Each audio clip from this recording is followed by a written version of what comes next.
Hi guys, welcome back to the couch. I want to thank you for all the emails and the comments, and I'm so excited. It looks like we're going to have a podcast. Um, Today I chose to talk about aging and relationships. We'll talk about aging a little bit, and then it'll work into relationships, I hope. Well, this is my thoughts on the matter. As you can tell, well, I'm aging. I know that's a surprise. And I'm a woman, and that hopefully is not surprising, but I can only talk about it from a woman's perspective. I'm sure some of this overlaps into men, but I don't know if it does. I remember for the last 40 some years of my life, I have been in the health and fitness industry. I've owned my own gym for the last 21 years. And being in that industry, I've always been, felt like I was competing with the younger people to be more fit, to be stronger, to be more of a performer, because I competed with them for jobs. And all of a sudden, I used to always be the youngest in the room. And then all of a sudden, I woke up and I looked around, and you know what? I was the oldest in the room. And I remember I had to be about 56, 55, 56. And I called my oldest daughter, who's a beautician, and said, Maddie, I want to let all my hair go gray, because I was a lot gray. And she goes, nope, not going to do it. You're going to hate it, and you'll want me to change it, and I'm not going to do it. So I ended up going to another beautician, which caused a lot of different situational problems there, as you can imagine. But then I did it. I waited out, got my hair gray, and I loved it. But I also noticed it's like I reached a validation or a value expiration date. I was invisible. I mean, I felt invisible.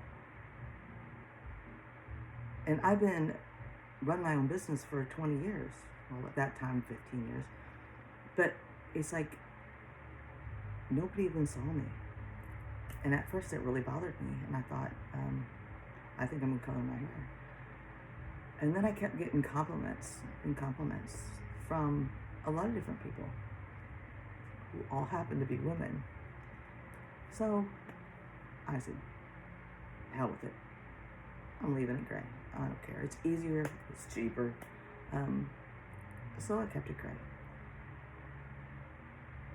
All of a sudden, I realized being invisible was kind of a superpower. You know, I could sit back and I could watch everybody, and I could look around, and everybody pretended like I wasn't there, that I didn't have anything of value. Instead of having to overperform all the time, I just performed. A lot of the pressure was off of me. And I relaxed, I enjoyed it. And then I started realizing, okay, I'm getting older. What do I want? And I took inventory of myself. And, you know, a lot of people, well, most people, we grow up, we go to school, and then we either graduate high school or college, and all of a sudden we get a job, and we think, I'm going to do this for a while until I find something better. Then all of a sudden, or something I enjoy more, then all of a sudden we have responsibilities. We have kids, we have a mortgage, we have car payments, we've got bills. And again, we wake up and 30 years has passed and we've done the same job.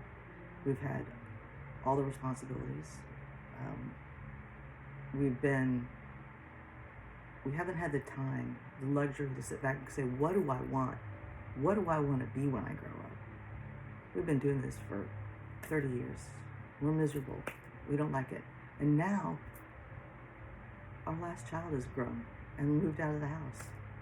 All that time running them to games and running them to the practices and taking care of their stuff and doctor's offices and just everything. We don't have that anymore. We both try to focus on, if we have a relationship, we try to focus on the relationship. Sometimes we wake up and say, I don't even know this person, and I don't even know if I want to know this person. All these things are valid. Who are we? We've taken care of everything for the last 20 years. And we put out fires, and we lived moment to moment and paycheck to paycheck. But who are we, and what do we want? What do I want? So this is where we get to the relationship part. Since I'm married, like if I could roll my eyes, I would roll my eyes. Since I'm married to basically a complete stranger now, I've decided, I took the initiative to find out who I am and what I want, what I don't want, what brings me joy, passion, happiness. And if it involves him, great. If it doesn't involve him, great. It's my turn to make me happy. It's my superpower. I have this time to reinvent myself. When you spent all of the last 20, 30 years taking care of everybody else, excuse me for a second.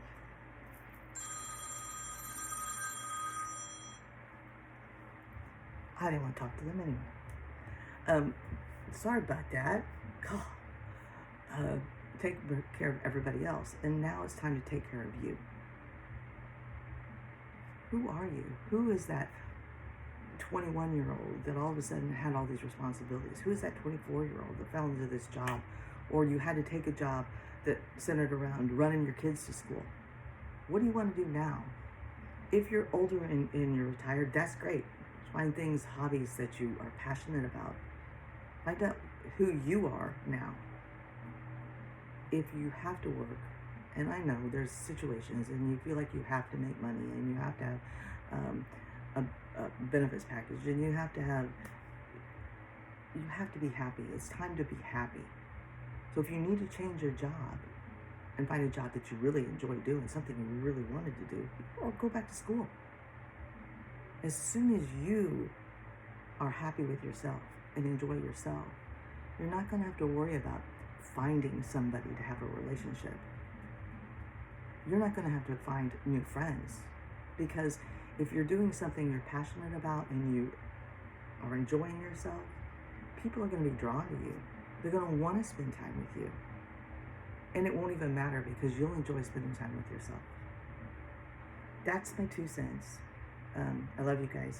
And send more comments in, send more emails in, and we'll figure out what we want to talk about next time. If you have any questions about this or comments about this, please give me some feedback. I know it's rough. I don't know how to do filters. I don't know how to do lighting. I don't know how to do anything. This is it. This is what you see is what you get.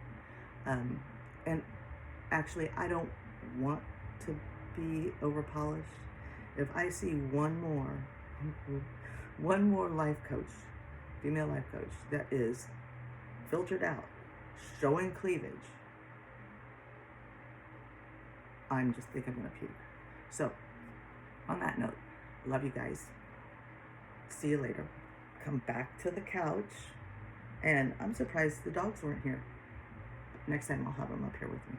See you guys later.